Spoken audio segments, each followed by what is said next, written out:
जो गोद नहीं लिए गए तो बल्कि और अच्छे गांव हैं और जिनको इन्होंने गोद लिया था वो अभी गोद में ही चल रहे हैं। लेकिन आप देख रहे प्रचंड भारत न्यूज, जब से यूजीसी आया है तब से लड़ाई छिड़ी हुई है, चाहे वकील साहब लोग, चाहे किसान हो, घर में बूढ़े बुढ़ी और बच्चे, स्टूडेंट्स और डॉक्टर साहब जो पढ़े लिखे हैं वो भी और जो नहीं पढ़े लिखे हैं वो भी, जिसको पता नहीं कि यूजीसी से मेरा क्या लेना देना है, वो भी लड़ाई झगड़ा कर रहे हैं आपस में, सब एक दूसरे की जाति खोज रहे हैं। वकील साहब क्यों आया ये यूजीसी एक्ट ले आकर के सरकार ने अपने विफलता और काले कारनामों को दबाने के लिए ले आया है। इनको भाई ये था, अभी इनका बजट आया है, उसमें रोजगार के लिए कोई भी बजट नहीं है, कोई विजन्स नहीं है। जो भी विद्यार्थी चाहे किसी भी तबके के हों, हर लोग तैयारी कर रहे हैं, हर किसी के गार्जियन पैसा लगाए हुए हैं, 10-10 साल से लोग तैयारियां कर रहे हैं, एक भी इनकी वैकेंसी फाइनल नहीं हुई है। और अब रोजगार भी इनके चहेतों को काउंटर लगा के रोजगार मेला लगा के बांटा जाता है, सारे कंपटीशन खत्म हो गए। ठीक, तो विद्यार्थी, चूंकि विद्यार्थियों में वो वेग है कि वो किसी भी सत्ता को क्या उखाड़ सकते हैं। जो स्टूडेंट एक साथ छात्र एकता जिंदाबाद करते थे, अब क्या हुआ? इसीलिए छात्रों को लड़ाया गया, यूजीसी के थ्रू केवल छात्रों को आपस में भिड़ाया गया, जिसे ये सरकार से सवाल न करें। कौन सा सवाल? रोजगार के लिए, वैकेंसीज के लिए, और नहीं तो ये एकजुट होकर के अभी लोक सेवा आयोग पर बहुत लंबा धरना प्रदर्शन हुआ था, बड़ा खून खराबा हुआ था। उसमें कोई ST/SC बैकवर्ड फॉरवर्ड की बात नहीं थी, उसमें जितने भी प्रतियोगी छात्र हर तबके के लोग थे, छात्र थे वो, और उनमें आपस में भाईचारे का संबंध होता है, उसमें वाद जातिवाद नहीं होता है। तो जब एकजुट होकर के अगर विरोध करते हैं तो वो देशव्यापी आग लग जाती है और सरकार को झुकना पड़ता है। तो कहीं अब ये स्थिति पैदा हो रही है, ये सवाल ही ना पैदा हो, ये सवाल उठने ना पाए, ये तूल पकड़ने ना पाए, इसलिए छात्रों का ध्यान भटकाने के लिए उनको आपस में लड़ा दिया गया। जैसे एक रोटी फेंक दीजिए, कुत्तों की भीड़ है, वापस में लड़ जाएं। आप कह रहे हैं कि फूट डालो राज करो, फूट डालो राज करो, क्योंकि आरएसएस और बीजेपी ये अमेरिका की कठपुतली रही है। जैसा कि अभी इनके ट्रम्प के बयानों में आता है कि मैं चाहूं तो 1 मिनट में मोदी का करियर खत्म कर दूं। इसीलिए ये 0%, अभी तक आपने कभी नहीं सुना होगा कि कोई भी विदेश व्यापार 0% पर होता हो। ठीक, तो इन्होंने 0% पर कृषि और डेयरी प्रोडक्ट को अमेरिका के लिए भारतीय मार्केट खोल दिया, जिससे यहाँ की रीढ़ टूट जाएगी, देश बर्बाद हो जाएगा, किसान सुसाइड करेंगे। ऐसे मुद्दों पर प्रतियोगी छात्र रोजगार के लिए धरने पर बैठते हैं। तो ये सारे ध्यान सरकार से सवाल पूछने के विफल हो, लोग आपस में उलझे रहें और हम अपनी मनमानी करते रहें, अय्यासी करते रहें घूम घूम के, केवल इसलिए यूजीसी लाया गया है। बाकी लोग इतना होशियार हो गए हैं, इनकी मंशा पर पानी फिर गया है, क्योंकि इन्होंने जिस लेवल पर लड़ाने की कोशिश किया था उस लेवल पर दंगे नहीं हुए, उस लेवल पर फसाद नहीं हुए, क्योंकि लोग समझ रहे हैं कि इसकी क्या चाल है और इसका परिणाम इनके सामने होगा। जैसे सबसे ज्यादा आपने देखा कि इन्होंने काशी और अयोध्या में पैसा लगाया, दोनों जगह से चुनाव एक जगह से हारे, एक जगह से किसी तरह जीते। ठीक, तो अब मोदी जी की बात कर रहे हैं, मोदी जी की बात कर रहा हूँ। और अब इस बार जनता इतनी जागरूक जान गई है, इतना जागरूक हो गई है, सारे प्रतियोगी छात्र भी, वो कोई PhD कर रहा है, कोई 10-10 साल से IAS PCS तैयारी कर रहा है, तो वो दिमाग से पैदा नहीं है। वो सरकार की नीतियों को, इनके चालों को समझ रहा है और वो सब एकजुट होकर के इनको जड़ से उखाड़ फेंकेंगे। उसका परिणाम सामने होगा 27 और 29 और उसके पहले न हो जाए। क्योंकि जो मैं कह रहा हूँ ये हर प्रतियोगी छात्रों के ध्यान की बात बता रहा हूँ, और ये एकजुट होके, जैसे नेपाल और बांग्लादेश वगैरह की स्थिति हुई, वही मोदी वगैरह के साथ भारत में पैदा हो जाएगी। इसके लिए बहुत समय लगने वाला नहीं है। अच्छा, वकील साहब की बातों से सहमत हैं आप कि ये जो छात्रों में? बिल्कुल सहमत हैं। अब ऐसे आप देखिए, पहले आप यूनिवर्सिटी जाते थे, आप सब छात्रों को इकट्ठा करते थे। प्रेजेंट टाइम में छात्रों को सवर्ण छात्र, OBC छात्र, ये क्या है? ये जहर है। पहले मोदी ने क्या किया?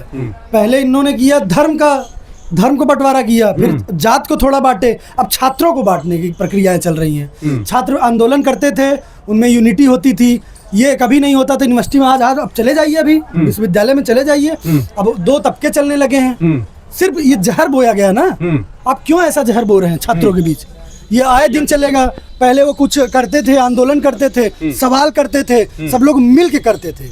अब क्या है, अलग वर्गों में कर रहे हैं, अलग धर्मों में तो करते शुरू से ही कर रहे हैं, जब से ये आए हैं। अब वर्गों में अलग अलग कर रहे हैं। पहले क्या होता था, छात्र यूनियन है, छात्र एकता जिंदाबाद, अब क्या नारा लगता है, सवर्ण एकता जिंदाबाद, सवर्ण छात्र जिंदाबाद, ओबीसी छात्र जिंदाबाद, ये सब क्या चल रहा है? सब जहर फैलाया जा रहा है। और वही छात्र जब यूनिटी लेंगे, अपनी एकता में रहेंगे, तो आपका भंडा फोड़ कर देंगे, क्योंकि वही आपके वोटर हैं, वही आपकी चीजें, वही सरकार तख्ता पलट कर देंगे। लेकिन डिवाइड एंड रूल, जब ये बटे रहेंगे तो वो तबका वोट नहीं देगा, तो ये देगा, जो भारी है वो दे देगा वोट। इसीलिए ये प्रक्रियाएं चलती रहेंगी। और हम तो कहते हैं कि इस बार उनको अपनी असली औकात इस 2027 की विधानसभा में चलेगा। अच्छा, ये लिख लीजिए आप स्टाम्प पेपर पे। और बहुत ज्यादा बड़ी बात नहीं बोलूंगा, इस बार मोदी जी भी लड़ेंगे लोकसभा ना, पता चलेगा। मोदी जी भी लड़ेंगे, हाँ। तो पता चलेगा। वकील साहब बोल रहे हैं। तो बात इस बात की है कि इसीलिए कहते हैं कि नेताओं की दिमाग तब शुरू होती है जब हम सब की दिमाग, आम जनता की, करोड़ों लोगों की दिमाग चलना बंद हो जाती है, तब नेताओं की दिमाग चलती है। और नेता एक लाइन या एक शब्द ऐसा बोल देगा जिससे लाखों करोड़ों जनता आपस में लड़ना कटना, सरकार से सवाल पूछना, नौकरी मांगना, रोजगार मांगना, सड़क बनवाना, हॉस्पिटल, दवा का खर्चा मांगना, ये सब सारी बातें भूल करके और आपस में लड़ना शुरू कर देंगे। अब जो लोग लड़ रहे हैं सड़कों पर, चाहे पक्ष में हो यूजीसी के, चाहे विपक्ष में हो, उनके सबके घर के अंदर हर आदमी कुछ न कुछ परेशानी है। किसी की माँ बीमार है, उसकी बात नहीं हो रही है, हॉस्पिटल में दवा मिल रही कि नहीं मिल रही है, सरकारी सिस्टम काम कर रहा नहीं। बताइए वकील साहब, क्या है? अब तो भाई यूजीसी में सब बट गए ना। हाँ। तो सरकार से कोई पूछे ना किसानों के लिए क्या किए। हाँ। आप तो भाई देश के चौथे स्तंभ में, आप खुद ही गांव की स्थितियां देख रहे होंगे आए दिन। आपसे अब ज्यादा सवाल अब क्या किया जाता है? गांव के लोग क्या है, जहर बो रहे हैं। गांव शहर के लोग क्या है, स्टूडेंट क्या कर रहे हैं। अब ये नहीं उठा कि मोदी जी ने किया कि नहीं, भर्ती करेंगे कि नहीं। अभी देखिए कुछ दिन पहले दरोगा की भर्ती की प्रक्रिया चल रही थी, 2022 से वो मामला फंसा हुआ है, 2026 चल रहा है, उस पर बंद हो गई लड़ाई। अब लड़ाई किस पे चल रही पता है? तो यूजीसी लागू करो, यूजीसी मत लागू करो। सोचिए आप, मतलब सरकार की सोच को देखिए, आप मोदी की सोच को देखिए। आपको बांट रही है वो। आप हमसे काम मत पूछिए, आप काम मत पूछिए, आप दंगा फसाद करिए, आप अलग हो जाइए, यही करते जाइए। आप पूछेंगे नहीं, हम रोजगार नहीं पूछेंगे। जो छात्र हैं, अब वो वैकेंसी देखते थे पहले, अब जो जितने अपने स्टूडेंट रहे हैं विश्वविद्यालय के लोगों, चाहे दिल्ली यूनिवर्सिटी के हों, चाहे इलाहाबाद विश्वविद्यालय, चाहे लखनऊ यूनिवर्सिटी के, वो पहले क्या करते थे? वो पूछते थे कि वैकेंसी कब आएगी, आईएएस के एग्जाम देना है, पीसीएस के एग्जाम देना है, तमाम चीजें। अब पूछ रहे हैं कि सवर्ण हो कि ओबीसी हो। जातिगत की राजनीति जो है वो समय बहुत खराब चल रहा है, ये समझिए। हम लोग साथ हॉस्टल रहे, तमाम चीजें बैठ उठ के खाते थे, उसी यूनिवर्सिटी में लड़ाइयाँ चल रही हैं। सवर्ण लड़ रहा है ओबीसी से, ओबीसी लड़ रहा है सवर्ण से। यही सब प्रक्रिया जहर बो दिया है इन्होंने। पहले हिंदू मुस्लिम का जहर था, वो सक्सेस थोड़ा बहुत हुआ, सरकार बनाए, तो अब थोड़ा जात को सक्सेस किए, SC ST एक्ट वाला सिस्टम किए, अब छात्र को राजनीति में ला रहे हैं, फंसा रहे हैं। वकील साहब, बहुत किसान आंदोलन करते हो, खाद खूब मिल रही है, सरकार बोल रही है। देखिए सरकार तो सब कुछ बोल रही है। हाँ। जब सरकार बनी थी तो सरकार के लगभग, हम तो उत्तर प्रदेश के हैं, उत्तर प्रदेश में मान लीजिए 2 प्रमुख यूनिवर्सिटी है, Banaras Hindu university, bullet train चला रही है, इलाहाबाद यूनिवर्सिटी। जब सरकार बनी थी तो सांसदों ने गाँव को गोद लिया था। हाँ।